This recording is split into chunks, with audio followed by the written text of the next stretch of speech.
Hi there, I'm Jim Zirin. Welcome back for more conversations. With us is a former cabinet member and domestic advisor to President Lyndon Johnson, Joseph A. Califano Jr.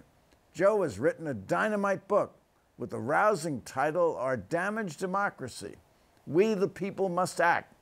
Sharply focusing upon a subject of vital importance to us all, Joe sees a deeply seated partisan divide along political, economic, and racial fault lines, combined with a sharp decline in public confidence in our venerated institutions.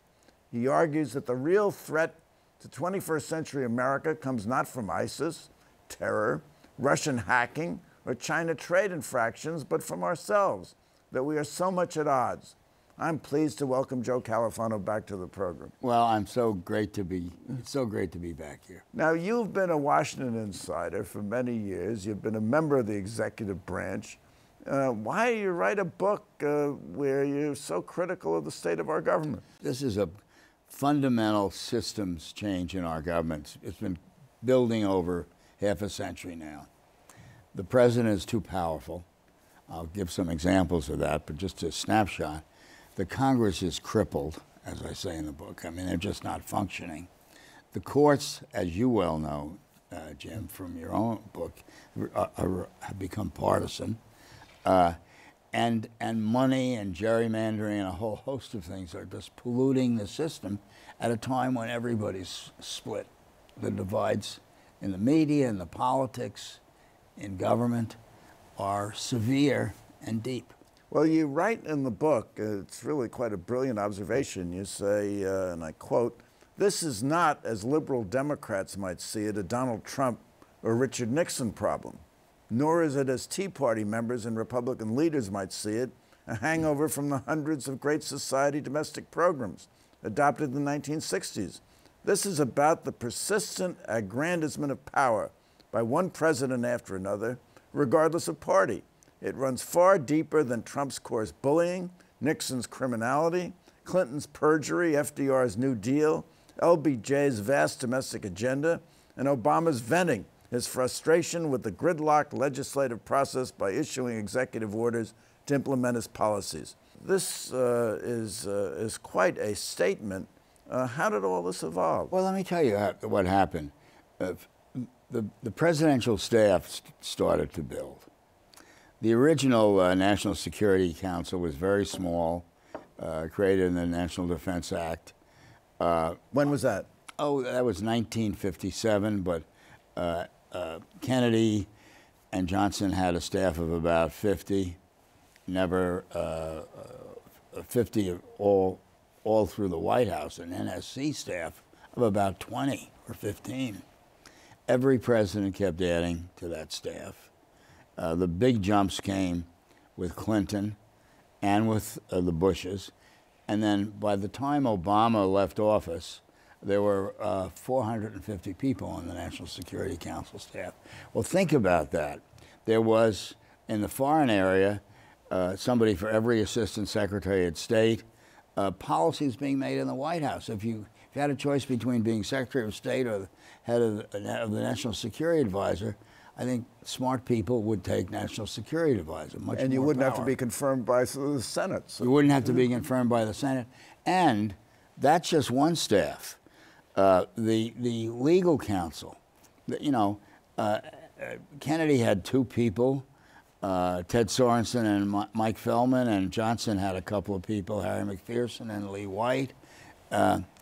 And then that started to build. Well, they didn't have the legal problems that Donald Trump has. Or the Clinton had. Or the Clinton had, yes. Or Nixon. I mean, Nixon started to build it, then Trump. But what's happened is, as that staff has grown, the power has grown, 50, 60, 70 special counsels to the president. And if you take two wonderful examples, when George Bush was trying to get the Justice Department to okay the torturing of prisoners by the CIA, the pressure, Justice resisted, terrific pressure, and pressure from the White House counsel, they okayed it. When Obama went into Libya and went to the Justice Department and said, do I have to report hostilities to the Congress or get out in 60 days, which the law said? And they said, yes, you do. These are hostilities. Obama went to his own counsel, who said, no, you don't. He took his own counsel's advice. So that happened. And on the domestic policy side, I had the first domestic policy staff, 4 people. Four people. That staff is now 250 today. And then communications, Jim. The communications operation at the White House is so vast that it's like having a government, a media, a government, state-run media that we usually think about in a country like Russia or China. Think about this. You have whitehouse.gov, you have YouTube 24 hours a day. You have Twitter. You have Twitter, you have internet, you have the interactive internet 24 hours a day. You have over 400 people in communications now because they're watching everything. They're putting stuff out on every social media event, and they're pumping out, because whether it's Obama making sure that CNN and MSNBC get everything, or Trump making sure that Fox News gets everything, they're covering this media. That's a phenomenal thing. I mean, one of Bill Platt, one of the CBS reporters, said it's a state, government-run media. So that kind of power, plus one that you'll be very familiar with, which is the president. The Constitution says federal law can eliminate state law. Anything. Supreme law of the land. Supreme law of the land. But now the supreme law of the land is also the regulations and the executive orders that presidents issue or that they direct their departments to issue. So we have a phenomenal cluster of power. And what we're supposed to have 3 branches, separate and equal. The Congress is not equal. The Congress has really, it is consumed with raising money. I have in the book a section of every single Democratic member of Congress in the 2013 year was assigned an amount of money to raise. And there was a whole chart. Have they raised it? How much cash on hand are they doing for the Democratic So as soon as they're campaign? elected, they have to start raising money for the next race. That's right, and they call it call time. Right. The Democrats are supposed to do 4 hours of call time a day when they're in Washington. That means they walk across the street to the Democratic Club. Republicans do the same thing. They can't do it on government property. They have to do it across the street. You've got it right. And so to run for office, a senator in the 2016 race had to raise about $30,000 a week for every week of his 6-year term, an incumbent to have the money. Well, you argue our legislative system has been corrupted by campaign finance, and particularly enabled by the Citizens United decision. Absolutely. Well, tell about that. Well, Citizens United, the Supreme Court said money has First Amendment rights, and then they gradually... Money has First Amendment rights. How does money get First Amendment rights? Well, because the court gives it to them. Because 5 justices said so, and 4 said no. That's right. But what those 5 did is they said it made it possible for somebody like the Koch brothers on the right, or Steyer or Soros on the left. Soros on the left. To say to a member of Congress, I want this. You stay with me on this climate position. You stay with me on relaxing restrictions on marijuana use, or else, and I'll give you all the money you need. I mean, there's no limit on how much somebody can give, either directly. The book lays out what a farce it's become now. You can get a presidential candidate. You're supposed to be allowed $2,700 per person, but you can give $10,000 to each of the states. That's $500,000, and they can give it to the presidential candidate.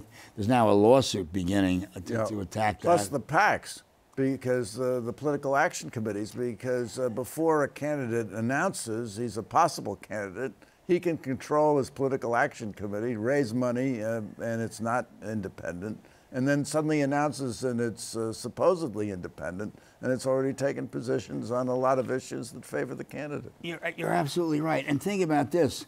When a candidate is going to run for office, used to be the first question he or she is, what can I do for my district? What can I do for my country? What can I do for my city or town? Now the first question is, can I raise the money to run? Can I raise the money to run? And that really, incidentally, it's not just the corruption of money on public policy. It's, I think, the money problem. The corruption also affects the quality of the candidates we can get. Because, you know, it can be awfully demeaning to raise money. LBJ, Lyndon Johnson used to say, you know, I hate this where presidents have to go hat in hand to people that want something from them. So when somebody says, well, you know, you're going to have to spend more than half your time raising money, and they say, well, what do I need this job for? Yeah, what do I need this job for? And so we have that effect here. We also have the courts. It's not, as you point out, you know, 5-4. We're not getting, you know, we can't even get to 6-3. And they're partisan decisions with the Republican-appointed justices voting one way and the Democrat-appointed justices voting the other way. And consistently. Consistently on these core issues. Many, many years. And then we also have we have a federal court system where a district judge can issue a nationwide injunction. So you go to the right judge. I mean, if you want to have Obama's immigration plan declared unconstitutional, you go to the Eastern District of Texas. Go to the judge declares it unconstitutional, it's dead. If you want to knock out Trump's plan, you go to San Francisco, get a Democratic judge who contributed, he knocks it out and it's dead. So when I want people to understand this is really affecting our freedom and our ability to govern. Well, you know, Justice Scalia was famous for saying that the Bill of Rights is not really what protects your freedom. Any banana republic can have a Bill of Rights. What protects our freedom are the checks and balances and the division of power among the three branches of government. And now you argue that that's all breaking down. Yes, and think of it, you know, if you're somebody that says, oh my God, Trump scares the hell out of me. I don't know what he's going to do today or tomorrow or this or that. But I read this book. This is a nonpartisan book. But if you're worried about Trump, you better look at the massive amount of power that's now concentrated in the White House. Let me give you, Obama couldn't get anything done in Congress, so he governed with executive orders. But you know, the next president can change an executive order. When I was in the White House, fair housing, the unions and the civil rights people all wanted fair housing. And they wanted Johnson to do an executive order. And they would call me, George Meany, and some of the others, even Martin Luther King. And I go to the president, I say, you know, just if you issue an executive order, they all want it. The president said, we've got to have a law. If I issue an executive order, this is going to be very unpopular. The next president can repeal it. We get a law passed by Congress. Took a while. We were out there 3 or 4 years. But in the wake of King's assassination, Johnson got a law passed. If that had been fair housing, it would have been repealed. Look at Trump is just wiping away with his executive orders, Obama's executive orders.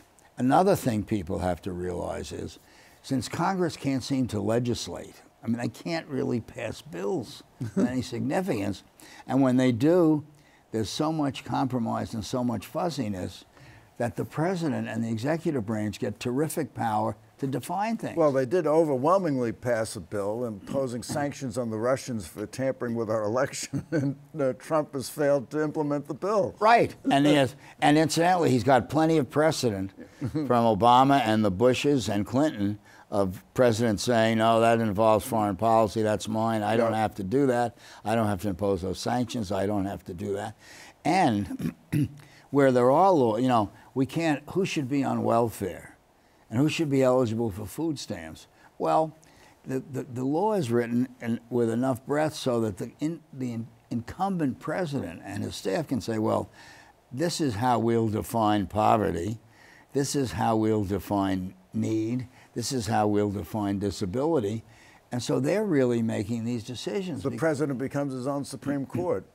He becomes his own Supreme Court, he becomes his own Congress. Yeah.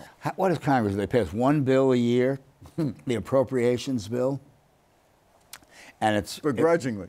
Begrudgingly, and it's all in one package. And it takes months for people to figure out in that 2,000 or 3,000 pages what's in there. No real appropriations hearings. And pretty soon you have $1 trillion deficit. So. Every year. Yeah, after year after year.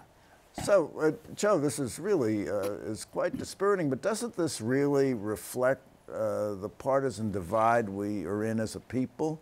I think... I mean, we've changed in a way. I mean, used to be they would, Gallup would take a poll, would you want your daughter to marry outside your religion? And I don't know, 60% would say no, 40%. Now it's, that's completely subsidiary. They say, would you want your daughter to marry someone of a different political persuasion? And they all say no. Overwhelmingly, they say no. So we want to associate with people who share our political values. That's right. I put that in the book. Yeah. It's stunning. It's stunning, that poll, those contrasts of those polls. And we have a terrific racial divide between the parties that I think we should think about hard as a country. We have a regional divide. We have a regional, and just think of it, the Democrats cannot win a national election without 90% of the African-American vote and a big turnout at the conventions. You look at the conventions the last time, 50% of the Democratic convention was white, 25% was African-American, and most of the rest were Hispanics and others. The Republican convention, 90% was white, or almost 90%. Less than 1% was African American. About 5% was Latino. Now that's not healthy for the country. So we have that divide. Then also it's the single issue divide, that no matter how much somebody agrees with a candidate, if they disagree about abortion or they disagree about right to die, they'll vote against them. That's right, or a gun issue. Or a gun issue, yeah. Guns, gays, and God. It's a, Well, that's a great way to put it, but that's true, and that's tragic. So we don't look at the character of the candidate. You know, is he pro-life or is he pro-choice? Is she for my view of climate control or is she not for my view? Is she for gun control or not for gun control? I mean, that's absolutely correct. It's laid out in the book. It's a tragedy. We have, and just, I want people to understand how these problems are interlocked. Add into the Supreme Court citizens case and the fact that if you've got billions, you can do that. You can say, I will only give you money if you go with me on this issue, the way I want. So these guys become ventriloquists, you know, financial ventriloquists, with senators or congressmen mouthing what they're told to say. Now, President Trump has an approval rating, and presidents were always very jealous about their approval ratings and looked at them almost every day. Historically, there's an approval rating of, it hovers around 40%. It's up a little bit, it's down a little bit. Is he able to govern, have a minority approval rating and having such a low approval rating? He is able to govern, and the reason he's able to govern is because there's so much power in the White House. The Congress is so weak, even though they criticize. They are not strong. They are not they're not a co-equal branch, and I think, you know, there's a lesson in what he did for people voting. You know, people say, well, you lay out all these problems. What can you? People have to vote, and we have to have people voting, knowing what they're voting for, and voting for, knowing that it's important to vote for people of character. That's where the other disparities comes in. We have an education gap in this country that is mind-blowing. I mean, lousy public schools all over the country, in rural areas and in cities where kids are not getting an education. The Department of Education says 40% of our kids that graduate from high school in their senior year are not up to speed in basic math or basic reading. So that is really exacerbating things. Well, we have about 12% of the population is functionally illiterate. There's a lack of understanding of basic civics. You have 35% of Americans think George Washington crossed the Rhine River. 30% of college graduates tell Pew pollsters that they never read a book after college. Many Americans can't name 3 of the branches of government, or the 3 branches of government, or even one of the branches of government. And 10% think Judge Judy's on the Supreme Court. So what do you do with an electorate like that? Well, I mean, we have to educate them. So it's going to take a lot of time. Well, it will. Look, there's nothing easy that's happened in our country. It took 50 years for all of this to accumulate. It's going to take years to get it done. But if I had to pick, job in terms of investment should be in better schools. These strikes that are going on of teachers saying, you keep cutting us to pay someone else, and you keep cutting what you're giving the kids in schools. We have to educate those kids. There's a family issue there too. What are the families doing? When you and I went to school, I bet you're the same as me. My parents said you got to study. You don't get out to play until you do your homework. We need some of that simple stuff back. But people must vote. I mean, Hillary Clinton, Jim, got the Democratic nomination with 7 or 8% of the eligible voters. Trump got the Republican nomination with 7 or 8% of the eligible Republican voters. I mean, and people have to vote in primaries. They have to get involved. If you're out there now, and you should find out whether your congressman is going to have a primary, and you should get involved in that, and which side maybe run against them. Maybe run against them, and the gerrymandering. Yes. What about the gerrymandering? I mean, Trump said it was a rigged system. Is it a rigged system? That is rigged. If you just think about it, you have the districts, so the Republican will have an enormous advantage, or the Democrat will have an enormous advantage. The party primary then becomes the real election. And what's happened in our country is, on the Republican side, it keeps pushing candidates to the right, and on the Democratic candidate, it keeps pushing candidates to the left, and in the course of which they make these commitments that I will not compromise. I will stay. So they come to Washington having committed never to give.